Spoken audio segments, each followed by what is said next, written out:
Hello hi welcome नमस्ते, मेरा नाम ऋतिक और आज हम फिर से बात करेंगे एक और इंटरेस्टिंग कंसेप्ट के ऊपर। तो ये वीडियो कॉलेज के उन स्टूडेंट्स के लिए मोस्ट इंपोर्टेंट होने वाली है जो बच्चे सेमेस्टर 5 में पढ़ रहे हैं और जिनके पास सब्जेक्ट है economic growth and business cycles. तो चलिए शुरू करते हैं आज की वीडियो को, जहां पे हम बात करेंगे लेसन नंबर 3 यानी कि एंडोजेनस ग्रोथ मॉडल के एक और इंपॉर्टेंट कंसेप्ट के बारे में। और इस कंप्लीट सीरीज के नोट्स भी ऑलरेडी प्रिपेयर हो चुके हैं with important question answer PDF। जिन बच्चों को नोट्स परचेज करने हैं वो इस नंबर पर जाए 9667836336 पे व्हाट्सएप करके नोट्स भी ले सकते हैं। और आज की वीडियो के टॉपिक को समझने से पहले आपको पता होना चाहिए कि इंक्रीजिंग रिटर्न्स और डिक्रीजिंग रिटर्न्स होते क्या हैं और दोनों में क्या फर्क होता है। जब भी हम बात करते हैं इंक्रीजिंग रिटर्न्स की, इंक्रीजिंग रिटर्न का मतलब क्या होता है कि जब हम कैपिटल को इंक्रीज कर रहे हैं तो उसके साथ साथ हमारा आउटपुट भी बढ़ेगा, लेकिन बढ़ेगा इंक्रीजिंग रेट से। यानी कि जैसे जैसे मैं कैपिटल को लगाता चला जाऊंगा मेरा आउटपुट और तेजी से बढ़ता चला जाएगा।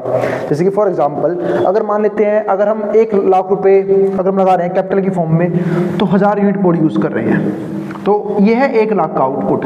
लेकिन जब मैं लगाऊंगा 2 लाख रुपए तो आप बोलोगे लॉजिकली भैया कि 2000 आउटपुट प्रोड्यूस होने चाहिए। लेकिन जब हम बात करते हैं इंक्रीजिंग रेट की तो हम बात कर रहे हैं कि भाई 2 लाख पे अब हमारे पास आउटपुट प्रोड्यूस हो रहे हैं 2500। यानी कि आउटपुट कैपिटल के हिसाब से, कैपिटल है ये लेबर नहीं है, कैपिटल के हिसाब से क्या हो रहा है, बहुत तेजी से बढ़ रहा है। हमने सिर्फ कैपिटल दुगनी की लेकिन जो हमारा आउटपुट है वो क्या हो गया, हमारे पास 2.5 गुना हो गया। तो ये हो चुका है हमारे पास। अब ऐसे ही अगर हम 3 लाख रुपए यूज करेंगे, ठीक है, और ये के यूज कर रहा हूँ, ठीक है, तो ये लाख रुपए था और एल यहाँ पे लाख के को एल जो यहाँ पे लाख को शो कर रहा था। तो अगर 3 लाख रुपए यूज कर रहे हैं हम तो जो हमारा आउटपुट है मान लेते हैं 4000 से बढ़ जाएगा, 4000 की 4500 हो जाएगा। तो ये क्या हो रहा है कि जब हम जो है वो कैपिटल की मात्रा को बढ़ा रहे हैं तो जो आउटपुट है वो और तेजी से यानी कि इंक्रीजिंग रेट से बढ़ रहा है। इसी को बोलते हैं इंक्रीजिंग रिटर्न्स। फिर एक होते हैं कांस्टेंट रिटर्न्स। कांस्टेंट रिटर्न का मतलब पता है क्या होता है कि जैसे जैसे हम कैपिटल को बढ़ा रहे हैं हमारा आउटपुट भी सेम रेट से बढ़ रहा है। मतलब 1 लाख रुपए 1000 आउटपुट प्रोड्यूस हो रहे हैं, 2 लाख पे 2000, 3 लाख पे 3000। एक होता है डिक्रीजिंग रेट से आउटपुट प्रोड्यूस होना, ठीक है। और डिक्रीजिंग रेट से आउटपुट प्रोड्यूस होने का मतलब पता है क्या होता है कि अगर मैंने 1 लाख रुपए लगाए तो 1000 यूनिट प्रोड्यूस हुई, 2 लाख पे 2000 ना प्रोड्यूस होकर मान लेते हैं 1800 ही प्रोड्यूस हुई, 3 लाख पे जहां पे कितनी प्रोड्यूस होनी चाहिए 3000 वहां प्रोड्यूस हो रही है सिर्फ इतनी 2500। तो इस तरीके से हम क्या बोलते हैं डिक्रीजिंग रेट। यानी कि जैसे जैसे हम कैपिटल की क्वांटिटी को बढ़ा रहे हैं वैसे वैसे जो रिटर्न है वो क्या होते जा रहे हैं, कम होते जा रहे हैं। यानी कि इंक्रीजिंग रेट का मतलब होता है कि जो हमारे फैक्टर ऑफ प्रोडक्शन है जब हम उसमें इंक्रीज करते हैं तो जो एडिशनल जो प्रोडक्ट है वो इंक्रीजिंग रेट से बढ़ता है, कांस्टेंट रेट में सेम रेट से बढ़ता है और डिक्रीजिंग रेट में फॉल करता रहता है। यानी कि जैसे जैसे हम कैपिटल को इंक्रीज करेंगे, लेबर्स को इंक्रीज करेंगे, जो आउटपुट का लेवल है डिक्रीजिंग रेट में डिक्रीज करता रहेगा। क्योंकि यहाँ पे हम एक कंसेप्ट पढ़ते हैं डेप्रिसिएशन का। इसका मतलब हमने जो कैपिटल लगाया है तो जैसे कि फॉर एग्जांपल 1 लाख में 1000 आउटपुट प्रोड्यूस हो रहे हैं, 2 लाख पे कितना चाहिए, चलो मान लेते हैं नॉर्मल रेट से भी 2000 प्रोड्यूस होने चाहिए, लेकिन 2000 ना हो गए 1800 होते हैं। क्यों? क्योंकि डिक्रीजिंग रेट का कंसेप्ट ये बोलता है कि भाई आपका जो पुराना कैपिटल है वो डेप्रिशिएट भी होता है और जब भी कैपिटल डेप्रिशिएट होता है तो आउटपुट आउटपुट प्रोडक्शन कम हो जाता है।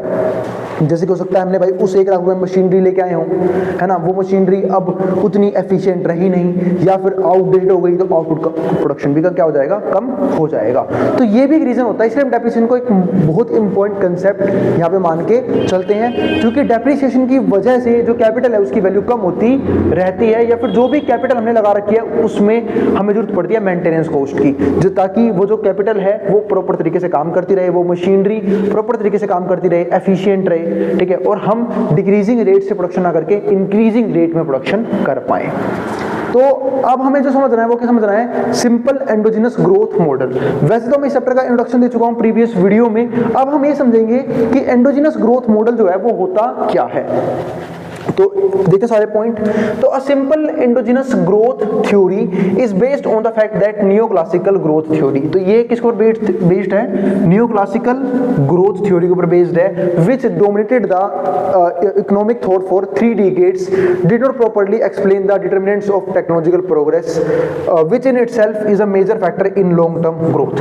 यानी कि आप सब जानते हैं कि जो इकोनॉमिकली ग्रोथ हुई है 3 decades में, उसमें टेक्नोलॉजिकल एडवांसमेंट का या फिर टेक्नोलॉजिकल प्रोग्रेस का एक मोस्ट इंपॉर्टेंट रोल रहा है, यानी कि हम लोगों ने टेक्नोलॉजी को जिस हिसाब से चेंज किया है उस हिसाब से ही इकोनॉमी में क्या है ग्रोथ आई है। लेकिन ऐसे कौन कौन से फैक्टर्स हैं जो चेंज किए गए रियलिटी में टेक्नोलॉजी के अंदर जिसकी वजह से हम इतना अच्छा ग्रोथ रेट अचीव कर पाए हैं, वो डिफाइन करना बहुत इंपॉर्टेंट होता है, जो कि डिफाइन नहीं किया गया। क्योंकि यानी कि टेक्नोलॉजिकल फैक्टर्स को डिफाइन करना बहुत इंपॉर्टेंट है ताकि हम आने वाले फ्यूचर में भी उसी रेट से ग्रो कर पाए या फिर पिछले ग्रोथ रेट से ज्यादा ग्रोथ रेट अचीव कर पाए। ये बताती है क्या नियो क्लासिकल ग्रोथ थ्योरी। इसका अगला पॉइंट क्या आता है, endogenous growth assumes a constant marginal product of capital. तो जो एंडोजिनस ग्रोथ मॉडल है वो यहाँ पे क्या मान चलती है, constant marginal product of capital. का मतलब क्या है कि हम कैपिटल को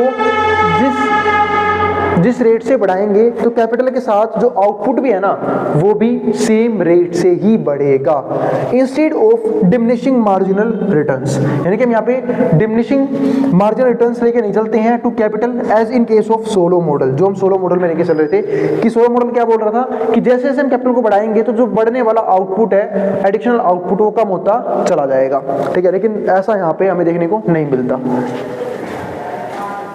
चलो आगे देखते हैं। हाँ, तो मैं क्या बात कर रहा था यहाँ पे कि जो सोलो ग्रोथ मॉडल है वो यहाँ पे ये चीज डिफाइन कर रहे थे कि जो कैपिटल है उसमें जब हम बढ़ाते हैं कैपिटल को तो जो आउटपुट है ना वो उस रेट से नहीं बढ़ेगा, आउटपुट बढ़ेगा डिक्रीजिंग रेट से। क्योंकि हम वहाँ पे एक इंपॉर्टेंट कंसेप्ट लेके आते हैं डेप्रिसिएशन का, यानी कि जो भी हमारे पास पुरानी कैपिटल है वो डेप्रिशिएट हो रही है, जिसकी वजह से जो फर्दर कैपिटल है वो तो आउटपुट को बढ़ा पा रहा है, लेकिन पुरानी कैपिटल से आउटपुट कम जनरेट हो रहा है, जिसकी वजह से हम कह सकते हैं कि ओवरऑल जो आउटपुट है ना वो क्या जनरेट हो रहा है, कम जनरेट हो रहा है। वही चीज है यहाँ पे, यानी कि डिमिनिशिंग मार्जिनल रिटर्न्स मिल रहे हैं हमें कैपिटल के ऊपर, जो हम सोलो मॉडल की बात कर रहे थे। लेकिन जब हम बात करते हैं एंडोजिनस ग्रोथ की तो ध्यान रखना वहां पे हम कांस्टेंट मार्जिनल प्रोडक्ट की बात करते हैं, यानी कि पुराना कैपिटल जितना आउटपुट प्रोड्यूस कर रहा था नई कैपिटल भी उतना आउटपुट प्रोड्यूस करेगा। यानी कि 1 लाख रुपए से मैं 1000 क्वांटिटी प्रोड्यूस कर रहा हूं, 2 लाख से 2000 प्रोड्यूस करूंगा, 3 लाख से 3000, 4 लाख से 4000 और 10 लाख से 10000, यानी कि सेम रेट से ग्रो करता रहेगा। इसको बोलते हैं कांस्टेंट रेट से ग्रो करना कैपिटल के साथ साथ आउटपुट को भी।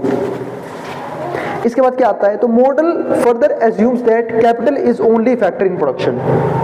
ये भी ध्यान रखना कि मॉडल यहाँ पे ये मान के चलता है कि कैपिटल ओनली सोर्स है प्रोडक्शन का, यानी कि कैपिटल के बिना हम प्रोडक्शन कर नहीं सकते, और कैपिटल ही अल्टीमेट हमारे पास एक ही सोर्स है प्रोडक्शन को बढ़ाने का, जिसका फंक्शन हमारे पास क्या बनता है, ये रहा फंक्शन y इक्वल्स टू ए के। y क्या है, आउटपुट, k क्या है, कैपिटल स्टॉक, a क्या है, एवरेज प्रोडक्ट ऑफ कैपिटल, जिसको हम क्या बोलते हैं, APK। इसके बाद a हमारे पास यहाँ पे क्या आया, ये आ गया since a is the constant, a हमारे पास यहाँ पे क्या है, कांस्टेंट है, it is also equal to marginal product of capital. और जहां पे हमारे पास एक चीज हो रहा है, जो a है वो क्या है, किसके बराबर है, मार्जिनल प्रोडक्ट ऑफ कैपिटल के, इसको हम क्या बोलते हैं, MPK। और जहां पे हमारा MPK और APK क्या होता है, सेम होता है, यानी कि मार्जिनल प्रोडक्ट ऑफ कैपिटल और एवरेज प्रोडक्ट ऑफ कैपिटल दोनों हमारे क्या होते हैं, सेम होते हैं। अब इसके बाद आगे देखते हैं, assume that a fraction s। अब यहाँ पे एक चीज मान के चलते हैं कि हम अपनी इनकम का एक पार्ट क्या कर रहे हैं, सेव कर रहे हैं, उसको हम क्या बोलते हैं, s, यानी कि saving.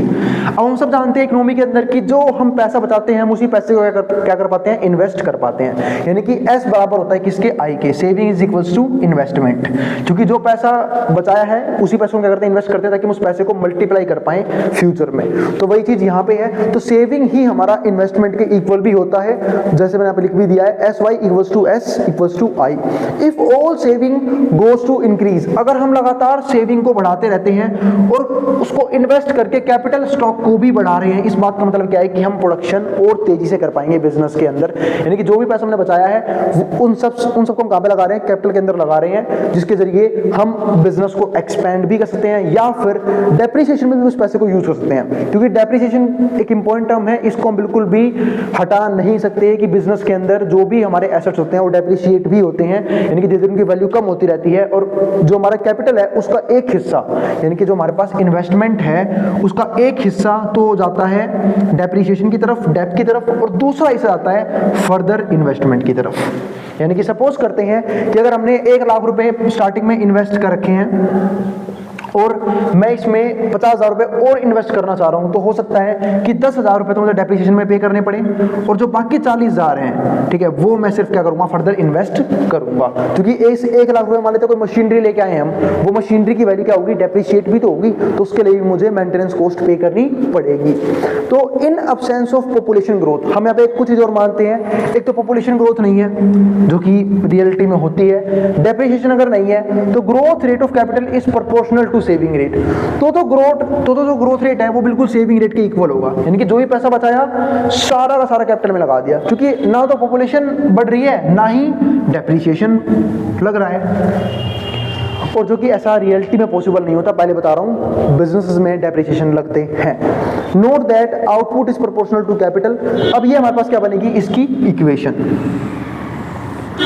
This equation shows the economic growth will continue forever, और ये इक्वेशन शो करती है कि इकोनॉमिक ग्रोथ जो है वो लगातार क्या रहेगी, बढ़ती रहेगी। और एक बात और बता देता हूं, अगर एमसीक्यू में सवाल आया कि एंडोजिनस ग्रोथ मॉडल की इक्वेशन क्या होती है, तो आप इसी वाली इक्वेशन पे निशान लगा के आओगे, delta Y upon Y equals to delta K upon K और एस से, जहां पे ये दिखाता है हमारे पास आउटपुट में चेंज, इनिशियल आउटपुट, कैपिटल में चेंज, इनिशियल कैपिटल, एस क्या है हमारे पास यहाँ पे, सेविंग।